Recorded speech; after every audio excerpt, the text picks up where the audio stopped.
Bueno, es para mí un gran honor el estar aquí con ustedes. Relaciones desde hace muchísimos años con los académicos de Chile y yo tengo un gran respeto al trabajo que hace tanto el sector público, privado y los académicos. Realmente es un caso realmente que debe ser emulado por otros países, por la calidad de la investigación que se hace en Chile y la pujanza del sector privado. Y también el tener un sector público que es realmente muy capacitado. Una cosa que tiene que, para mí, un gran honor. Como digo, también quiero agradecer a la Universidad de Concepción por la grata invitación que acepté. Básicamente, que lo que me invitaron a hablar en el congreso que están organizando sobre infraestructura y transporte. Básicamente, lo que yo voy a dar ahí, primero quiero pedirle excusa por las presentaciones en inglés, porque no tuve tiempo para traducirlas. Básicamente lo que voy a hacer es darle una idea general de lo que hacemos en Rensselaer. Siempre la gente de medio, como yo viajo tanto, siempre me dicen que hablen de Rensselaer. Es parte. Entonces, esto es básicamente para satisfacer a la gente de prensa del instituto.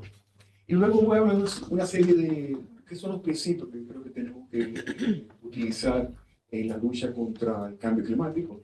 Y entonces, al final voy a explicar lo que yo considero que deben ser los ejes principales de la acción. Entonces, para ustedes, Rensselaer es un instituto que tiene una gran historia. Nosotros dimos el primer grado en ingeniería civil en el mundo de habla inglés, solamente lo ganó una universidad en Francia, que otorgó el primer grado de ingeniería civil. Pero sí tenemos el honor de haber creado el campo de ingeniería ambiental, que fue inaugurado en Rensselaer. Básicamente, Rensselaer tiene una historia muy ilustre a través de sus egresados. Los que han ido a Nueva York, básicamente tanto Roblin, el ingeniero, y su esposa, que fueron los que hicieron el puente Brooklyn, eran nuestros egresados.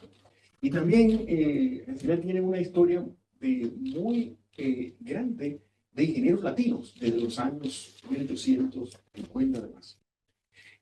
Básicamente una universidad que a pesar del tamaño ha tenido un impacto muy grande a nivel mundial. Entonces, eso no es solamente ahora. Ahora mismo, el comandante de la misión a la próxima misión a la Luna es un estudiante de nosotros. Entonces, que realmente que no solamente es el pasado. Entonces, aquí quiero presentarle esta cosa. Esto que parece un candelabro, bueno, no encuentro otra forma de explicarlo. Eso es el primer computador cuántico de la línea nueva que ha creado la IBM. Y es la primera vez que ese equipo se instala en una universidad. Entonces, esto costó cerca de cientos millones de dólares, si me acuerdo correctamente. Entonces, y se logró eso gracias a que los egresados nuestros, muchos de ellos son de los dirigentes de IBM. Y si ustedes quieren rentar esto, me acaba de llegar una noticia de IBM al respecto. Y ustedes lo pueden rentar por $1.60 por segundo. Esa es la tasa en la cual se calcula y ustedes verán que ahora estamos tratando de investigar qué hacer con esta cosa. Estamos ahora todos interesados en utilizar eso.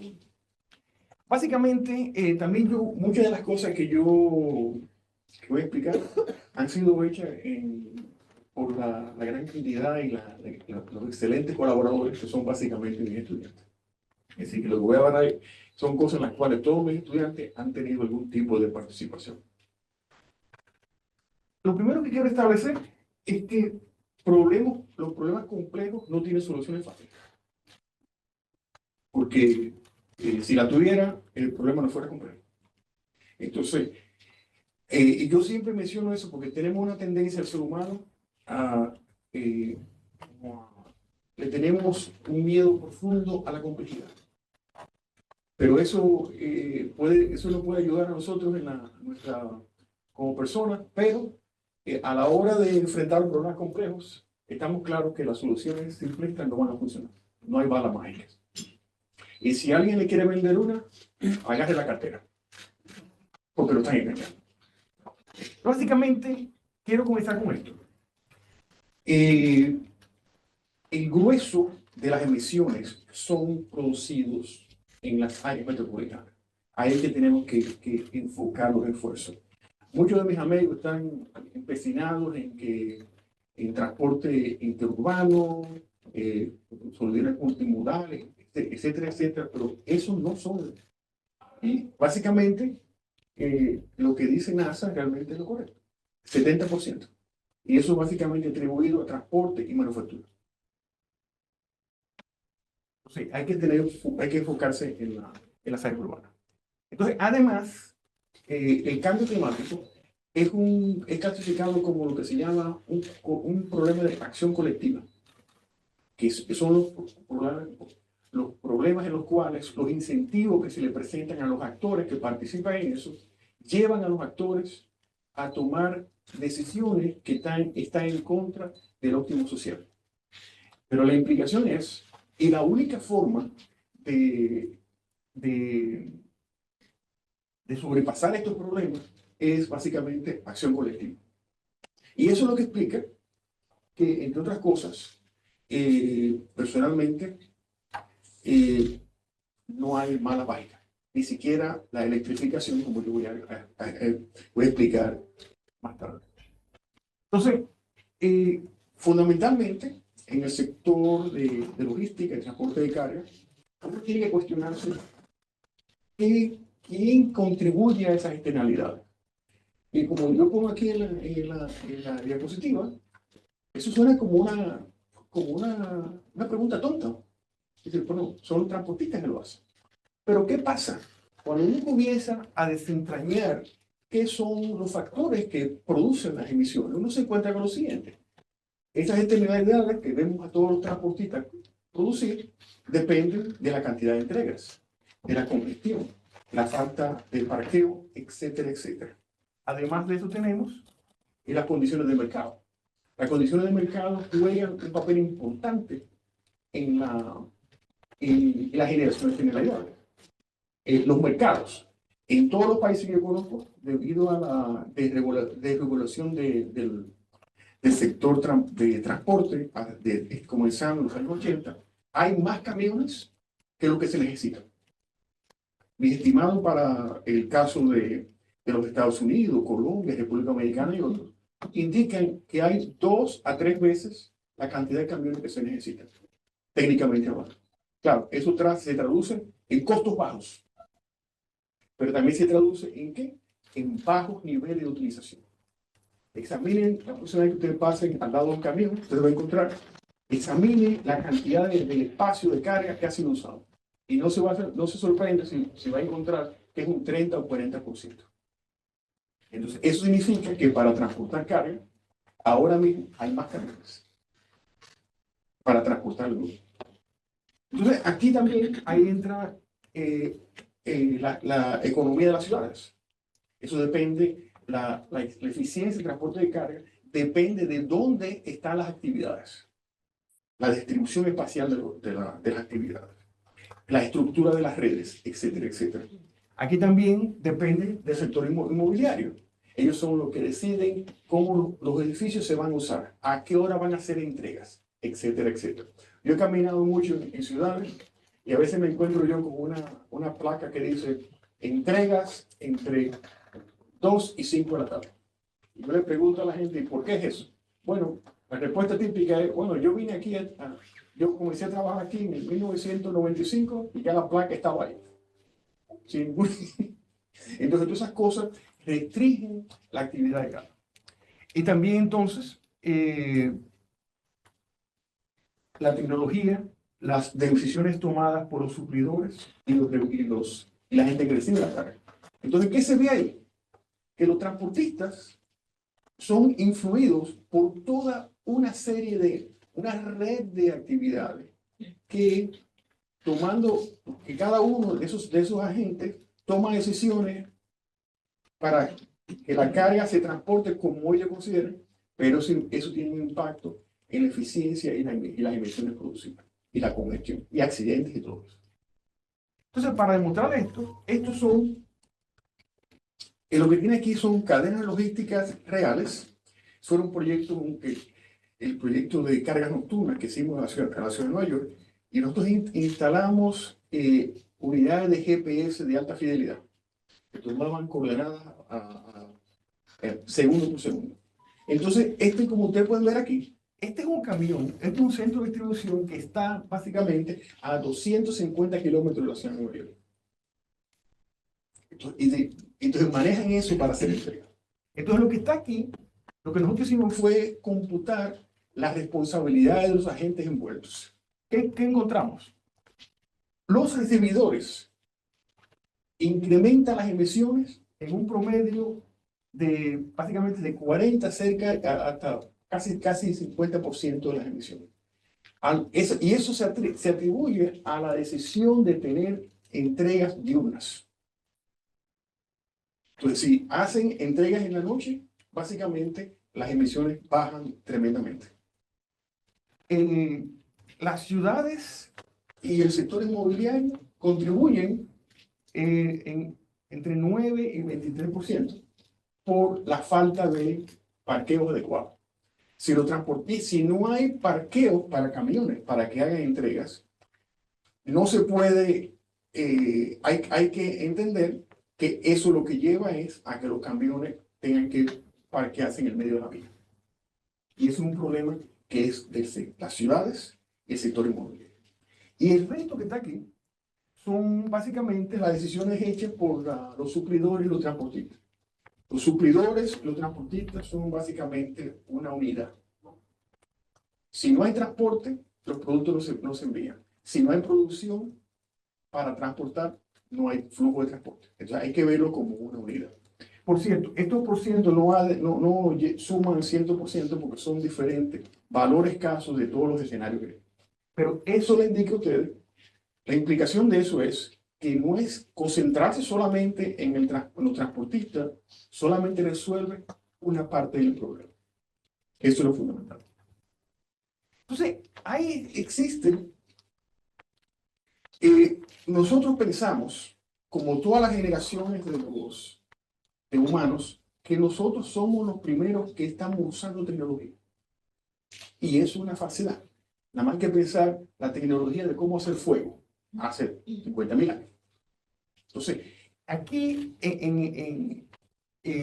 ahora, una cosa que hemos encontrado es que a pesar de las tecnologías que han pasado y las mejoras notables que han habido en la eficiencia de los motores, el sector transporte de carga sigue consumiendo una parte más creciente de la energía. ¿Y a qué se debe eso? Hay una especie de paradoja aquí. Como yo menciono aquí, la eficiencia ha incrementado. Los camiones son básicamente más eficientes que antes. Pero, ¿qué pasa? Que la cantidad las tasas de consumo han crecido mucho más. ¿Por qué es eso? Eso es lo que se llama la paradoja de la eficiencia, que fue postulado por este caballero, que es William Stanley Jevons, un economista británico, que él estaba preocupado, estaba interesado en identificar, en cuantificar los efectos, cómo la tecnología iba a influenciar el consumo de carbón en Gran Bretaña. Ellos estaban preocupados porque las minas de carbón estaban desapareciendo, estaban ya siendo utilizadas. Entonces la idea era que una nueva generación de máquinas más eficientes iba a extender la vida de las minas. ¿Qué pasó? Pasó exactamente lo contrario. ¿Por qué? Piensen lo siguiente. ¿Cuáles vehículos eran más eficientes? ¿Los vehículos en los años 20 o los vehículos que tenemos ahora?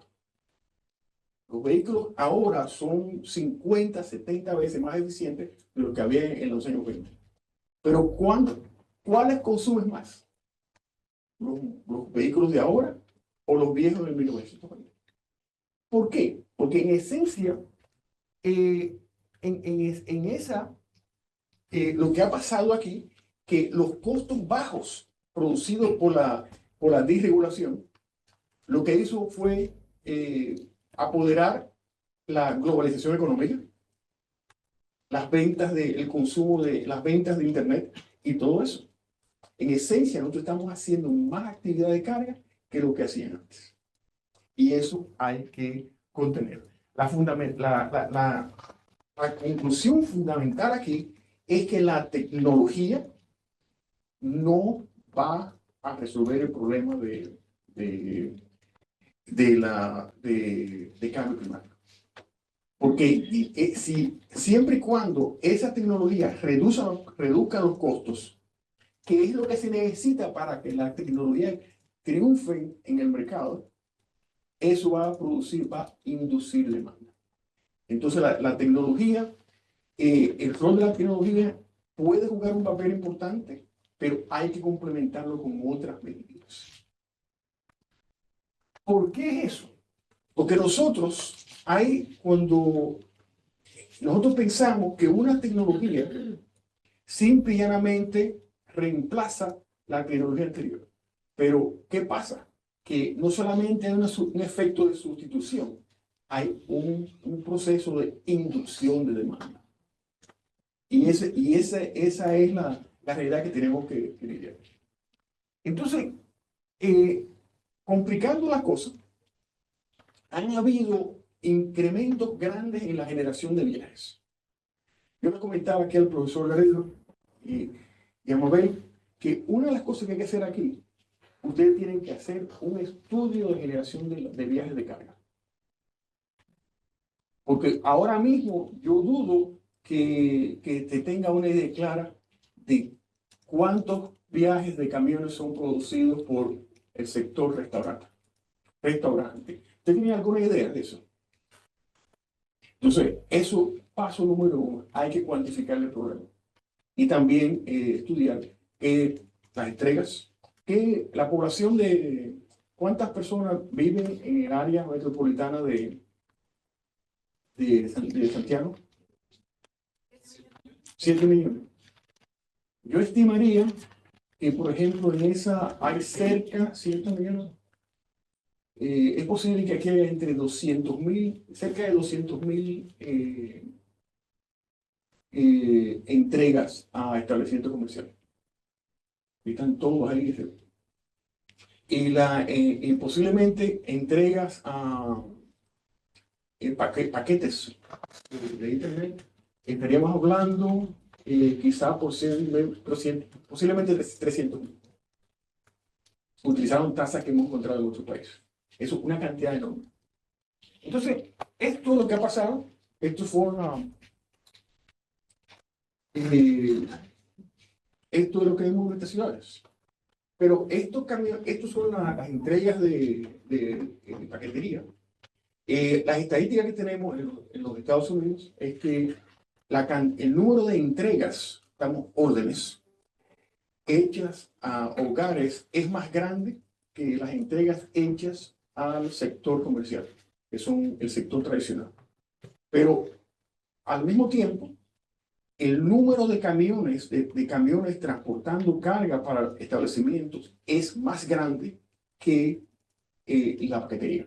Porque básicamente la estructura del mercado, hay un número usualmente pequeño de distribuidores que se encargan, que pueden consolidar todas las entregas. El típico camión era básicamente entrega de paquetería entre 80 y 100 paquetes. Sin embargo, los transportes a establecimientos comerciales transporta más carga. Entonces, y hay más competencia. Entonces, hay más, esto es lo que uno ve, y en toda la ciudad, incluyendo Nueva York, hay mucho énfasis en e-commerce, pero se olvida que el resto del tráfico de carga que va a comerciar, que nutre a los establecimientos comerciales, produce más viajes y produce más cultura. Si realmente hay que atacarlo. Entonces, básicamente, estos son los estimados que hemos hecho de esto. Es básicamente las ventas tradicionales a establecimientos. Esto es el número de paquetes, en este caso, no, esto no es tráfico, sino es el número de paquetes. Eso es lo que pasó con e-commerce. Y esto, el efecto de COVID. Entonces, por eso es que ahora están todas las ciudades están preocupadas con el tráfico. Pero lo que están viendo es la parte de e-commerce. Y no se dan cuenta que aquí hay estos son, si uno convierte esto a viajes de camión, básicamente van a estar dominados por el sector comercial, que uno siempre se olvida. Entonces, ¿qué hay que hacer? En esencia, no se puede pensar solamente en la tecnología, porque también hay otras cosas que se pueden hacer que son más efectivas y que cuestan menos. Entonces, en realidad, este es el marco de eficiencia energética que preparamos para el Departamento de Energía. Estos son todos los factores que influyen. Entonces, la eficiencia a nivel del vehículo es solo un factor. En esencia, cuando uno saca cuando uno toma en cuenta los otros factores, la parte de eficiencia de los vehículos es solamente una parte del total. Eso hay que tenerlo en cuenta. Entonces, además de eso, una cosa que los colegas míos en el movimiento ambiental dicen, pero que podemos, si todos los camiones son eléctricos, no hay emisión. Bueno, ¿qué pasa? Eso no toma en cuenta la estructura de la industria.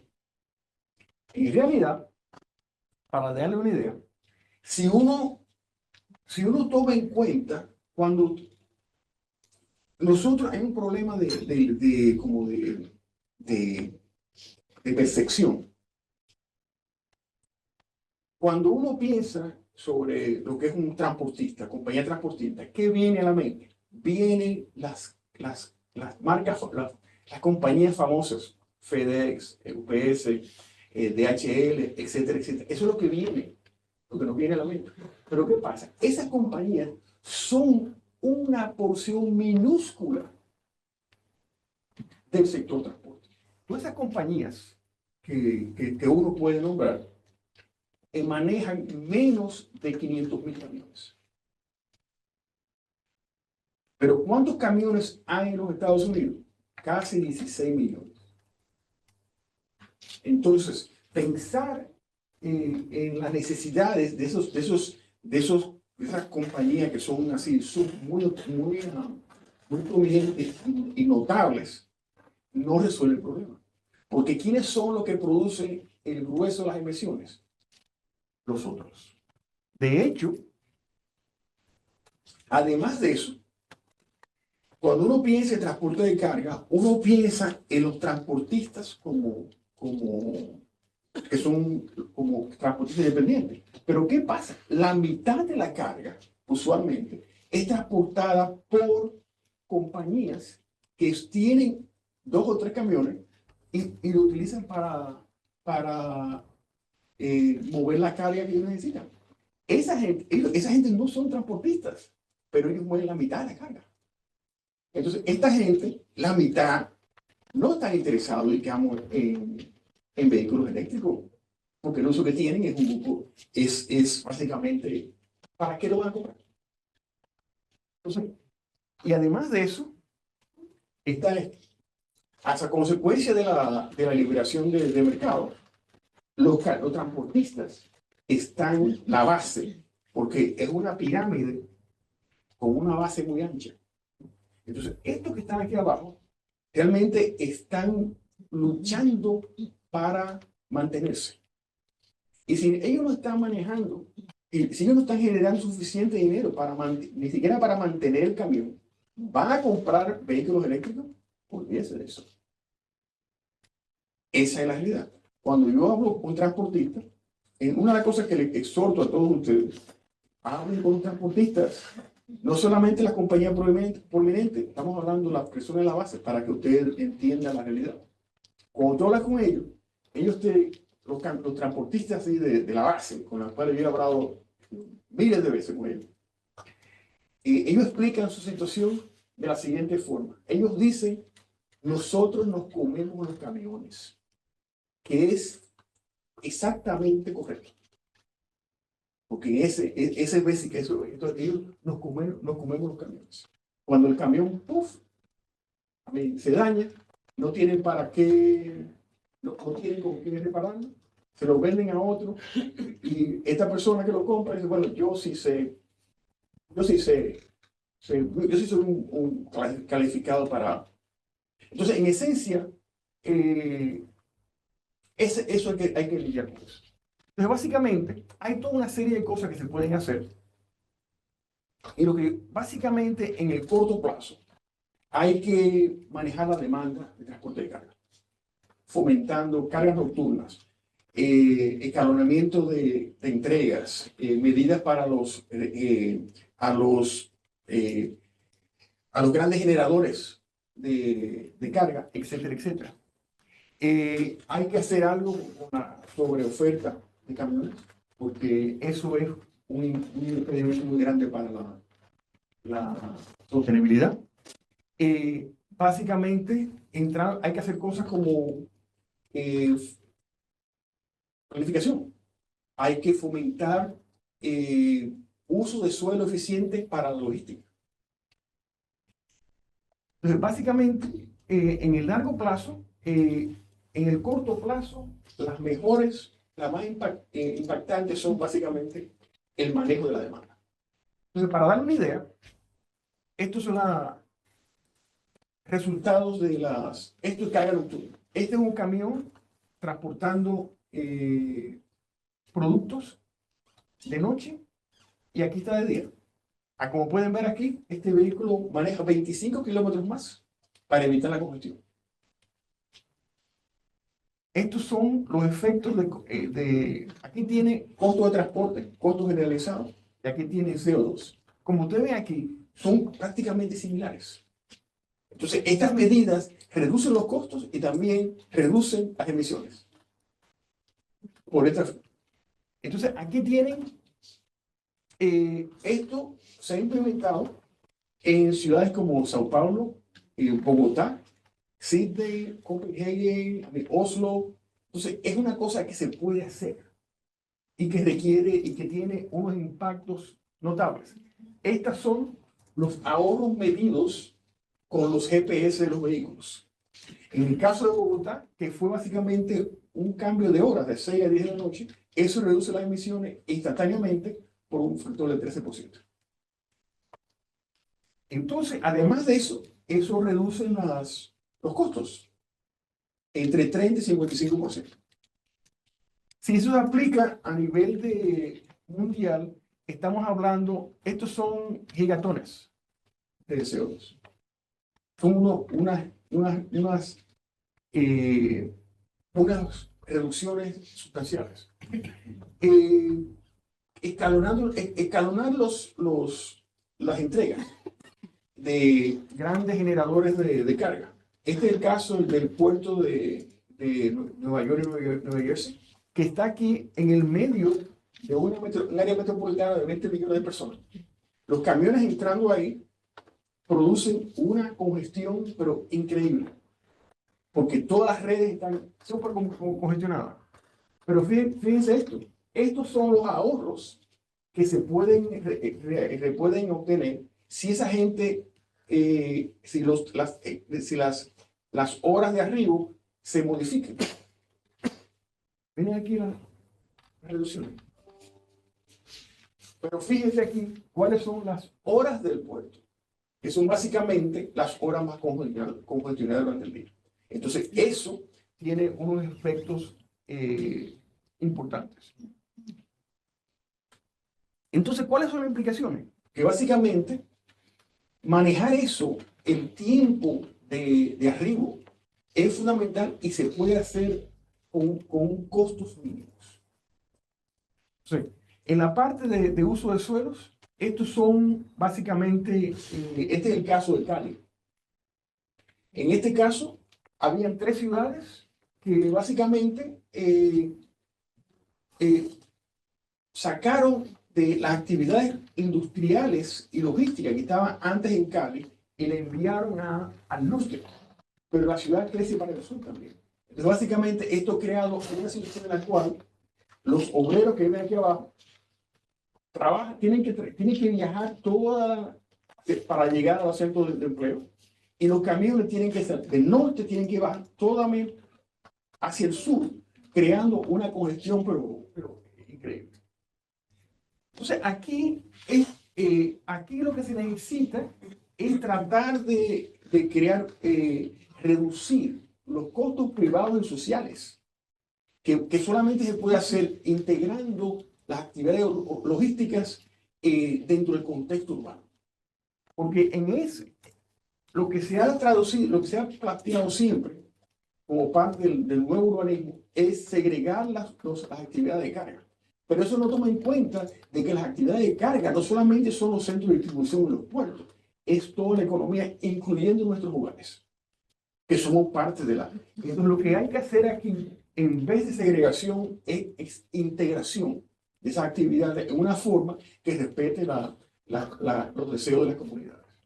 Entonces, yo, para acabar, en realidad, aquí tenemos que aceptar la complejidad del problema. Entonces, decidir, seleccionar medidas que ataquen el problema de diferentes ángulos. Y con eso quisiera yo agradecerle por la generosidad de permitirme contarle nuestras historias. Gracias.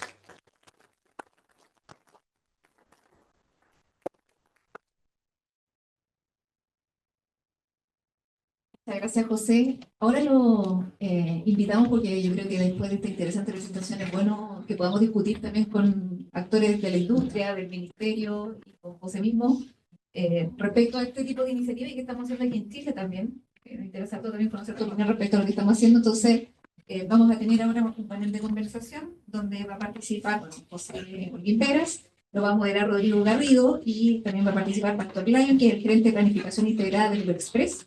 Rodrigo Albarrán, que es el gerente de Home Delivery Corporativo en Falabella, y Carolyn Tapia, coordinadora de transporte camionero y facilitación del programa de desarrollo logístico del Ministerio de Transporte. Los invitamos aquí, por favor, a que podamos comenzar el panel.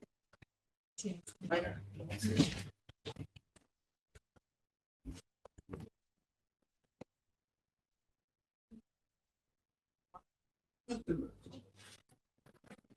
El cafecito y tengo.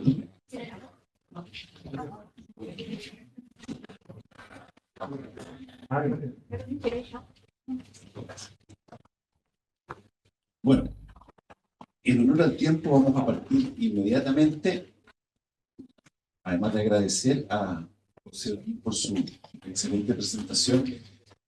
Quiero preguntar, ojalá en un par de vueltas, algunas cosas referentes a la industria de ustedes. Vamos a partir a mi derecha, Pastor Lyon de Express.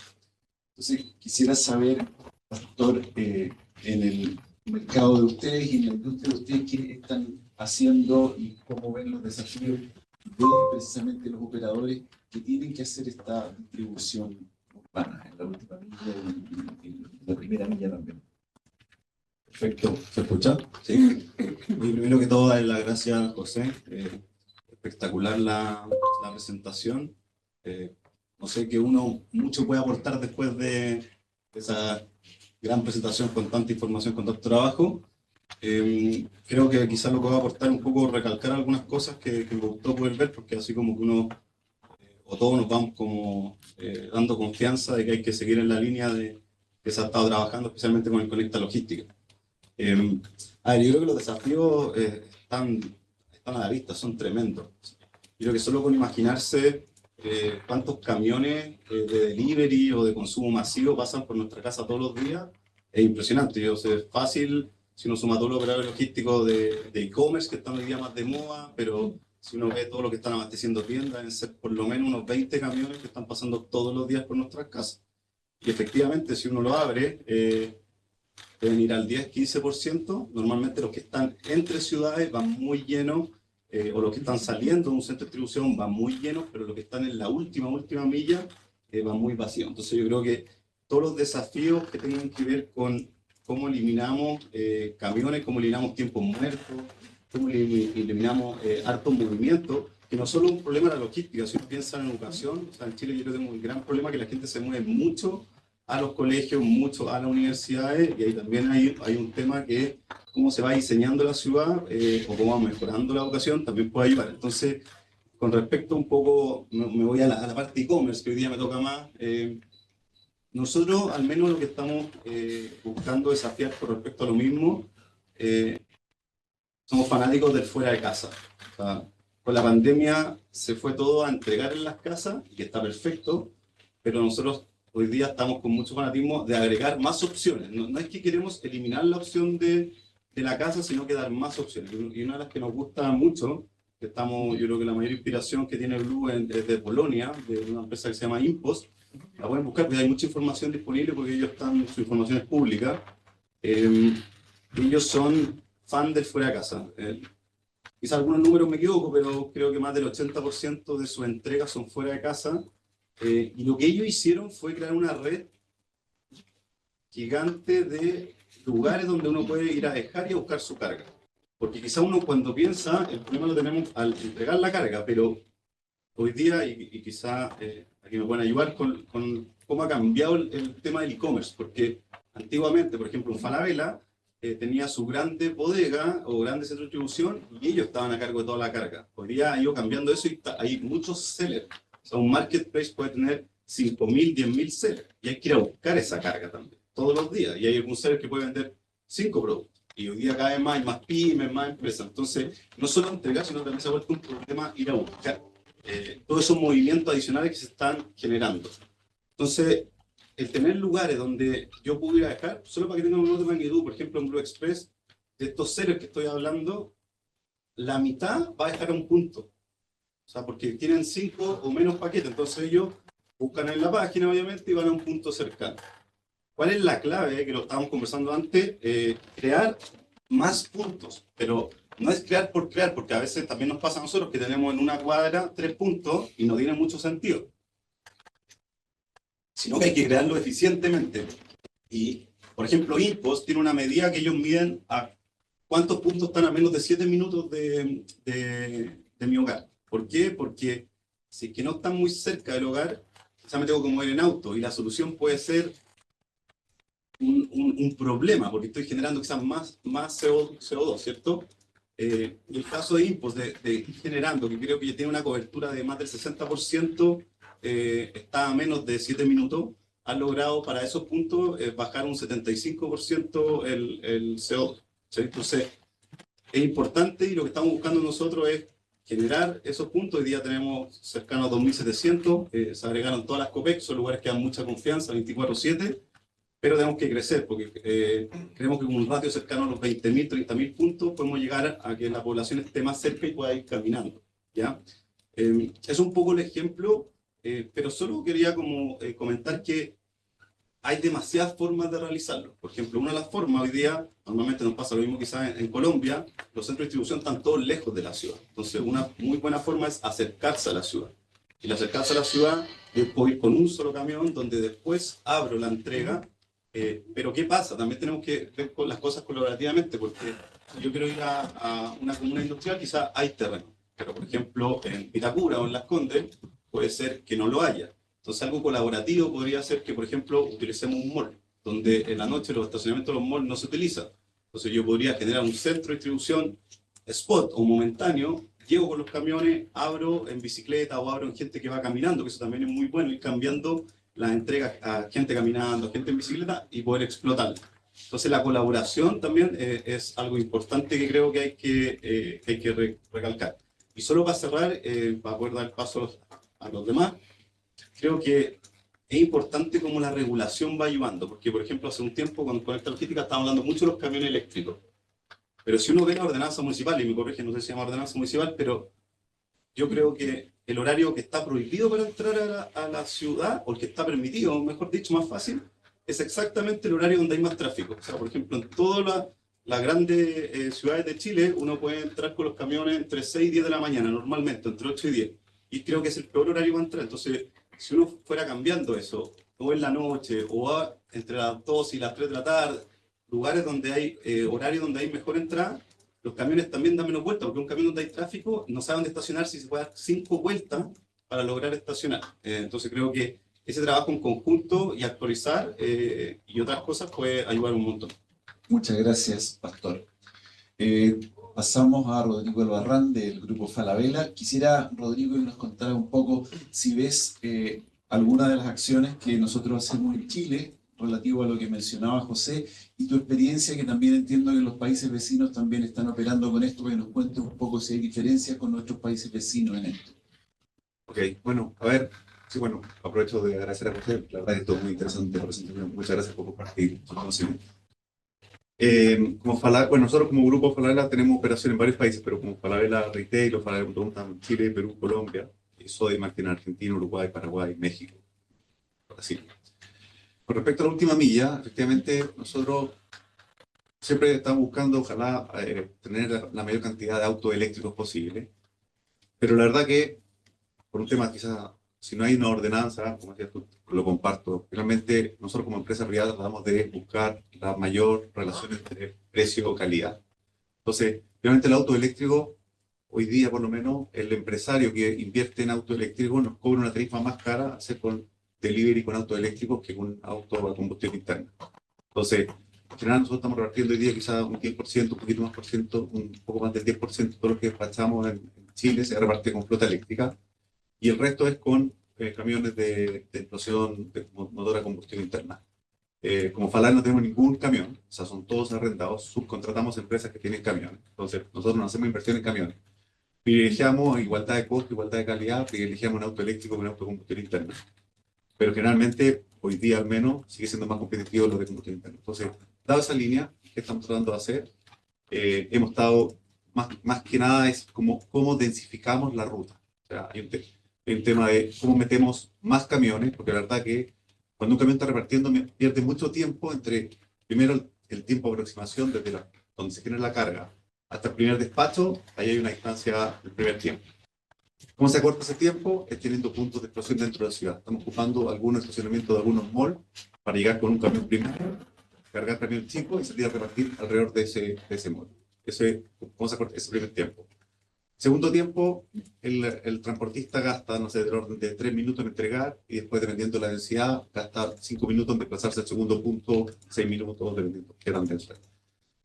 Mientras más densidad, la persona, el conductor, se pierde menos tiempo desplazándose y utiliza su tiempo para entregar. Entonces estamos viendo que estamos llegando a densidades con el volumen que vemos nosotros, estamos llegando a densidades de 110 productos por camión, donde el conductor, como ya les digo, está todo el rato entregando, y la distancia promedio de desplazamiento en la zona urbana de Santiago, en las capitales, es del orden de 500 metros. O sea, se entrega un producto, se despacha 500 metros, entrega otro y así sucesivamente. Entonces, el tema está, ¿cómo densificamos el camión? Con carga nuestra, y estamos buscando también algunos socios que trabajen con nosotros y que vendan en otros portales y hacer esa distribución nosotros también. Y es un win-win, porque básicamente todos ganamos, bajan los costos, tenemos unos costos fijos que se diluyen en este mayor volumen y el camión es más eficiente entregando. Esa es una parte. Y por otro también especializando el tipo de flota. Nosotros en general movemos desde calcetines hasta refrigeradores y obviamente despachar productos de línea blanca es súper caro, es intenso en handling, cargar un camión con un refrigerador es bastante más complejo que cargarlo con sobres, con un iPhone, con calcetín, cualquier cosa que sean productos portables. Después, el abastecimiento a regiones, también es bastante más complejo, cuesta el orden de, no sé, 200, 300 veces más caro mover un refrigerador a una ciudad externa fuera de la capital versus un producto pequeño, por el volumen que ocupa dentro del camión troncal o el long haul. Después viene un centro de transferencia, que es el que recibe la carga, que el handling nuevamente puede ser 4 o 5 veces más caro. Y después la última milla. Ese camión de última milla, al llevar refrigerador y productos no portables, también es mucho más caro porque lleva 2 personas, un conductor y un ayudante que ayuda a bajar este refrigerador porque solo no lo puede bajar. Entonces, al final, esos camiones hay que tratar de maximizarlo en el uso de los metros cúbicos, y la otra restricción es la jornada. ¿Cuánto tiempo trabaja el conductor? Entonces, debemos llegar a un equilibrio maximizando la jornada y los metros cúbicos de los camiones grandes y los camiones chicos. Y la idea es que ojalá se desplacen lo menos posible, y hemos visto que con desplazamientos más cortos es mejor cumplimiento de la promesa, en general fallamos menos, recorremos menos distancia y obviamente gastamos menos combustible y el tiempo más eficiente entregando. Creo que básicamente eso. Y hay otro tema que adicional a esto, que es el packaging, que necesitamos que ojalá que toda la gente generador de carga tenga packaging eficiente. No solamente packaging amigable con el medio ambiente, sino que también packaging ajustándose a los volúmenes de productos que estamos comprando. O sea, uno puede comprar realmente, no sé, calcetín y viene una caja gigante, caja de zapatos. Lo ideal es, ojalá, lo más chico posible. Y con respecto a las 3 ciudades en general en Chile, el 50% del consumo está en Santiago, en la capital. En Perú, el 70% del consumo está en Lima. Y en Perú en particular también la participación de los puntos de retiro, los click and collect que llamamos nosotros, Store, representan casi un 70% de toda la carga.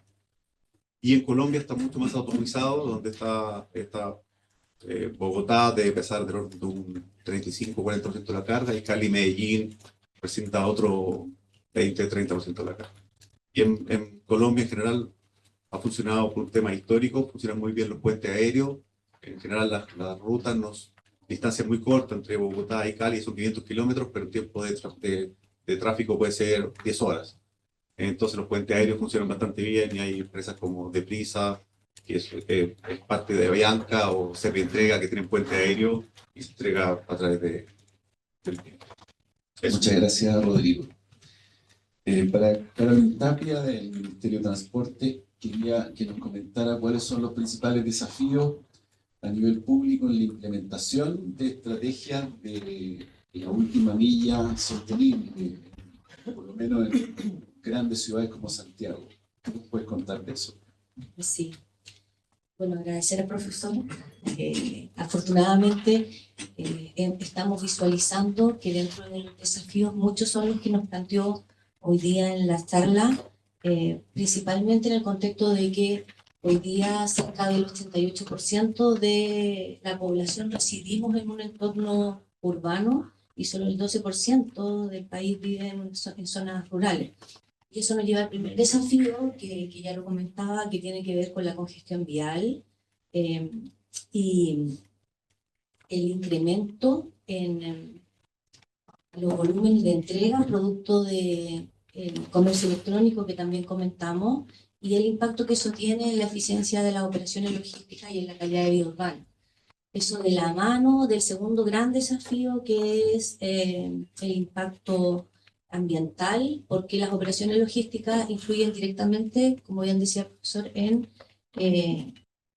las emisiones de gases de efecto invernadero. Entonces es súper importante no solo transitar hacia vehículos eléctricos o de energía más limpia, sino que tener a la vista otras variables en esta consideración.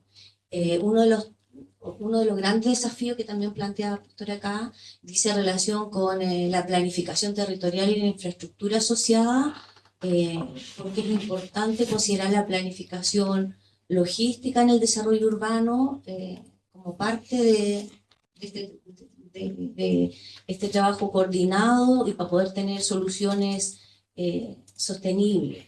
Y otro de los grandes desafíos que también visualizamos dice relación con la seguridad vial. Sabemos que cerca del 4% de los accidentes hoy día en el país se generan por un vehículo de carga, particularmente un camión, según datos de CONACYT. Entonces resulta indispensable tener acciones que nos permitan operaciones seguras. Lo que buscamos es que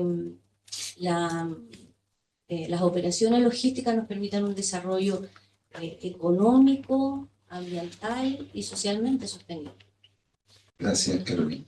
José, además de que había mucha información que yo sé que por tiempo no alcanzaste a presentar, pero me gustaría que te refirieras un poco a un tema que tanto Pastor como Rodrigo han mencionado aquí, y es de alguna manera el esfuerzo que nosotros mismos como compradores de e-commerce o de lo que sea, debiéramos hacer en acercarnos tal vez un poco a un lugar, a retirar, en lugar de pedir o exigir que todo lo que yo compro, todo el clic que le hago al computador llegue en 12 horas a mi casa, en 24 horas, generando, como decías tú por ahí en una entrevista, una situación de prácticamente de terminar con el planeta, así que todo el mundo se le ocurre empezar a pedir las cosas a último minuto extremadamente rápido. Entonces, me gustaría que comentaras un poco respecto a eso.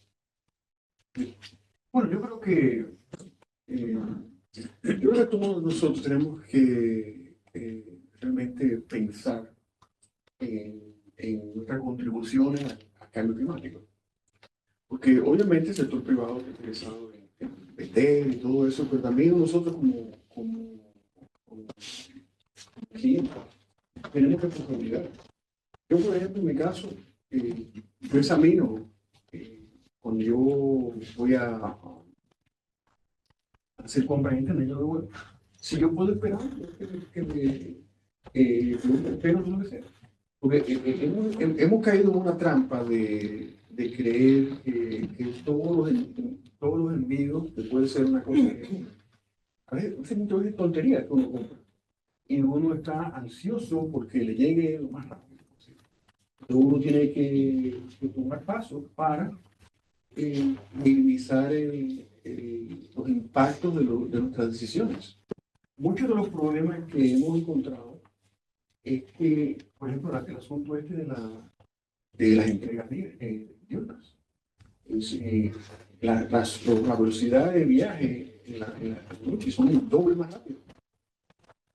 Y eso también reduce la contaminación y todo eso, porque no solamente la velocidad, sino también la frecuencia de cambios de velocidad. El chofer tiene que actúa, que acelera, que refiere, todo eso es una pérdida de energía. Y entonces uno tiene que tomar en cuenta, yo creo que lo más factible es inducir cambios en la generación de las órdenes, tanto a nivel del sector comercial como a nivel de personas. Una de las cosas que tiene mucho atractivo de las cargas nocturnas es que hemos encontrado que una fracción notable de los establecimientos están dispuestos a darle acceso a los proveedores.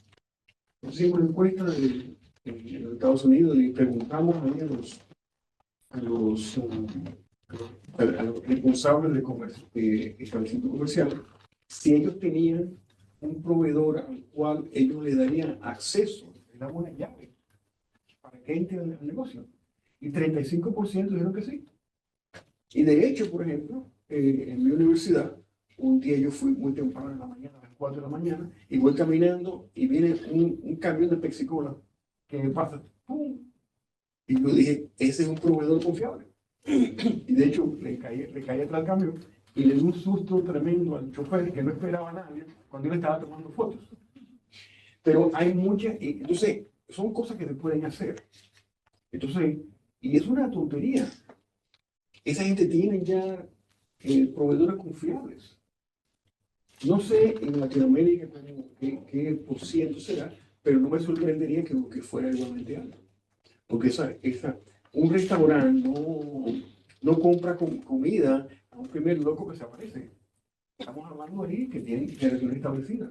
¿Por qué no se hace eso? Eso no cuesta nada.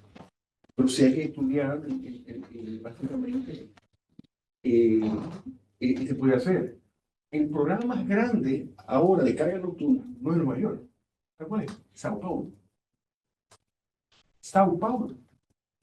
Ellos tienen ahora mismo cerca de 1.000 establecimientos haciendo carga nocturna.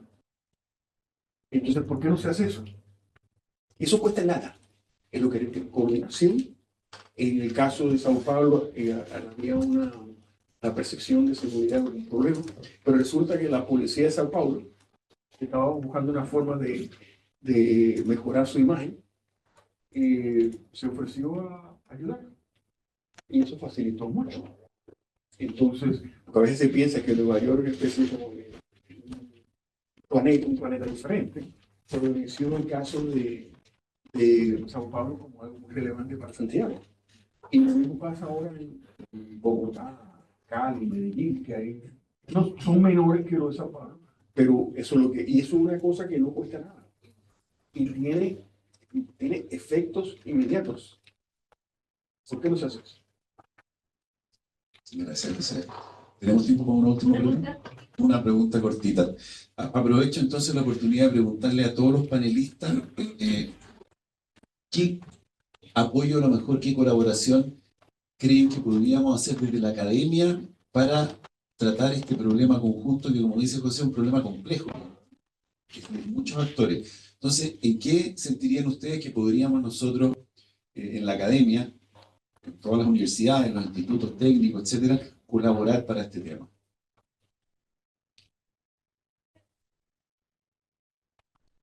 Bueno, como dije antes, creo que es clave la colaboración, así que la pregunta es muy atingente.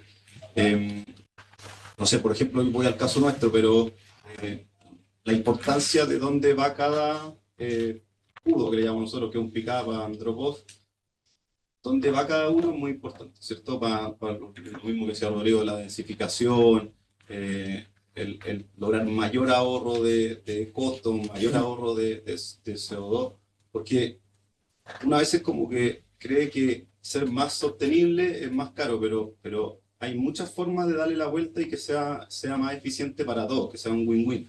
Entonces creo que por ejemplo, una solución de asignación eficiente, o sea, elegir dónde tienen que ir los puntos, que es algo que a las universidades, como a los que les gusta todos los modelos matemáticos, es bien entretenido, lo hemos conversado, puede ser una muy buena solución. Lo otro también, dónde es planificar la ciudad, creo que también la universidad puede tener mucho que ayudar, porque todos estos modelos de origen de movimientos, destino, pueden empezar a ayudar a localizar o las áreas calientes de la zona, etc. Entonces, yo creo que, bueno, son dos ejemplos, pero hay un montón de opciones para poder colaborar. Gracias, Pastor. Adicional a lo que dice Pastor, yo creo que es educando. Por un lado, educando al consumidor. Hoy día vemos que cada vez somos más del quick commerce, de que todo, antes, o sea, yo me acuerdo cuando era chico que mi mamá era no sé si los miércoles los jueves al supermercado, y cuando le pedía algo el martes decía, lo siento, voy el jueves al supermercado, y no había. Hoy día, en general, los consumidores estamos comprando todos los días lo que se necesita al supermercado con una reposición mucho más rápida, lo que significa una mayor contaminación. Entonces, si educamos, por un lado, a los consumidores, eso nos puede ayudar a contaminar menos. Eso por un lado. Y por otro, de repente, con mayor educación y más conciencia de lo que contaminan los vehículos de combustión interna, también podemos ayudar a generar ordenanza en los municipios donde se dice que de aquí a 5 años más o lo que sea, el tiempo que sea, no puede entrar auto de combustión interna de reparto. Y eso competiríamos todas las empresas en igualdad de condiciones y seríamos todos mucho más amigables con el ambiente. Entonces, finalmente, el rol de la academia creo que es educar a todo el mundo. Gracias, Rodrigo. Carolyn, ¿ves alguna oportunidad con el Estado de colaboración de la academia? Sin duda, no solo la academia, creemos que el sector privado de la academia, con el sector público, nos va a permitir abordar los desafíos que hablábamos en la pregunta anterior. Creemos que particularmente la academia y el sector privado, el intercambio de información, de recursos, para poder abordar estas soluciones sostenibles y incorporar tecnologías avanzadas que son de alto costo y que probablemente de manera independiente son más lentas de implementar, resulta súper relevante. Y en esta línea también la importancia de la academia y el sector privado en que podamos incorporar o generar políticas públicas eficaces para tener a la vista la experiencia y y la necesidad que ve la academia y el mundo privado para abordar marcos regulatorios adecuados que nos permitan tener estas soluciones sostenibles, creemos que es súper relevante. Muchas gracias. Finalmente, José, tu consejo, tal vez para las universidades en su vinculación con esto. De hecho, ese es un tema que yo he pasado los últimos 30 años pensando. Y yo encuentro que el papel de la universidad es mucho más grande. Esto basado en mi experiencia. En realidad, uno de los papeles que más importantes que puede hacer la academia es proveer un espacio de cooperación seguro en el cual el sector público y el privado colaboren. La realidad es que, por ejemplo, inversionistas, los inversionistas en los Estados Unidos están dispuestos, digamos, a apostar dinero por el futuro de los famosos startups. Y si ellos pierden el dinero, el 90% de los casos, y uno triunfa, ellos están contentos, porque eso paga las inversiones. Pero en el sector público, por ejemplo, tú puedes tener un funcionario que hace su trabajo perfectamente, 90% de los casos, y hay un 10% de algo que no funciona. De repente es castigado en la prensa y en algunos casos lo echan. Entonces, el riesgo es una asimetría en los impactos. Entonces, las universidades pueden jugar un papel importante. ¿Qué hago yo con el sector público? Yo le digo a ellos, vamos a hacer estas investigaciones, ellos colaboran. Si algo malo pasa, ustedes le culpan a mí. Posible. Entonces yo lo acepto. Y si triunfa como la carga nocturna, tómense todo el mérito. Eso es lo que yo hago. Entonces, eso permite, no solamente eso, sino que además, si hay algún problema, o no, eso es culpa de José. Y yo lo acepto como parte de mi responsabilidad. Porque es la única forma en la cual el sector público tiene la posibilidad de innovar cuando hay un caso de riesgo. Además de eso, hay otra cosa importante. Yo no sé aquí en Chile, pero por ejemplo en los Estados Unidos hay una relación muy tensa entre el sector público y privado. El sector público ve a la gente de logística como un grupo de gente que no respeta las leyes, que hay muchos problemas y todas esas cosas, que no le interesa lo que pasa en la comunidad, que es una caricatura, por cierto. Pero también, al mismo tiempo, el sector privado ve al sector público como un grupo de burócratas que obstaculizan las operaciones de ellos. Entonces, en ese tipo de casos, se necesita un mediador. No es coincidencia que en todos estos casos que le he mencionado, Nueva York, Sao Paulo, en Colombia, hay una universidad en el medio. A nivel mundial, ¿cuáles son las ciudades que han hecho más innovación en la parte de logística urbana? Se lo voy a decir: Londres, París, New York y Seattle. ¿Qué es el factor común? Que hay una universidad en el medio, o varias, en todas esas ciudades.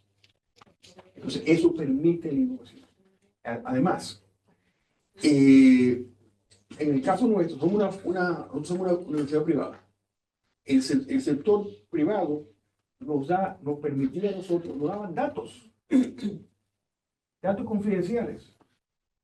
Entonces, ¿por qué? Porque tenemos una tradición de trabajo con el sector público y privado de décadas.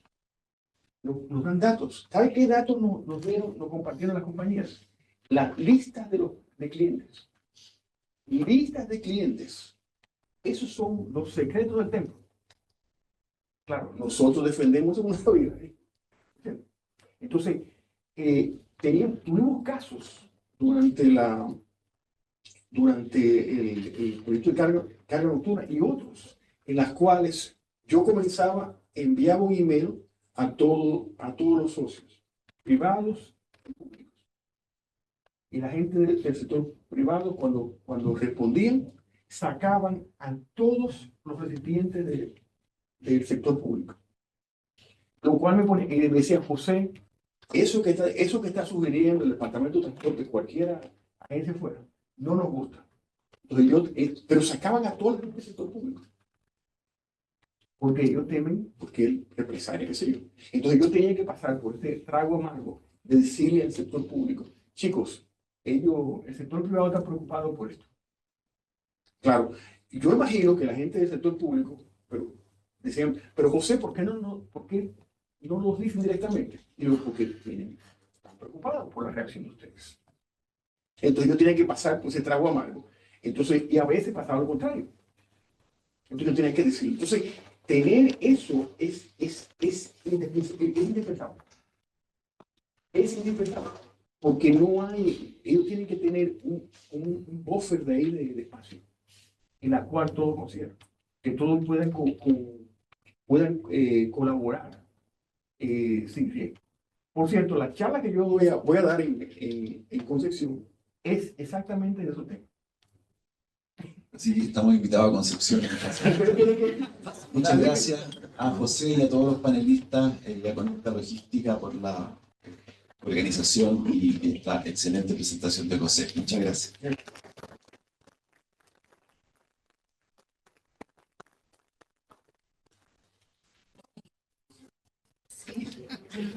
Harto de eso lo hace Conecta Logística. Ah, sí, claro. Mientras escuchaba a José, eso me sonaba, pero tremendamente conectado, porque estamos mezclando efectivamente público, privado y academia. Si tienen ese espacio, fantástico. Entonces, yo creo que por ahora vamos funcionando muy bien y yo creo que ese es el camino y estamos tratando de vincular más universidades, evidentemente también. Y acá también, de hecho, acá tenemos dos participantes, bueno, son todos participantes de Conecta Logística. La Express, Falabella, obviamente el Ministerio de Transporte. Así que me alegra escuchar. Vamos por el camino correcto. Bueno, agradecerle a todos que nos pudieron acompañar hoy día. Grabamos, entiendo, en la presentación, porque ojalá que lo pueda escuchar más gente, porque creemos que hay un montón de aprendizaje acá de haber podido tener acá a José, y también lo que nos comentaron Carla, Rodrigo y Pastor. Creo que es muy interesante también para que vayamos aprendiendo cada vez más y hablemos más de logística urbana. Y por último, quería dejarle un encargo a la salida. Les van a entregar un papelito con un código QR, que es para que contesten una encuesta respecto a qué les pareció esta actividad. Nosotros, como ustedes saben, Conecta Logística, siempre que lo hacemos nos interesa mucho recibir feedback de quienes participan para ver cómo vamos mejorando y hacemos más actividades colaborativas como esta. Así que muchas gracias también a la Universidad Diego Portales y a la Universidad de Concepción por haber traído a José y tenerlo acá en Chile durante esta semana. Así que muchísimas gracias.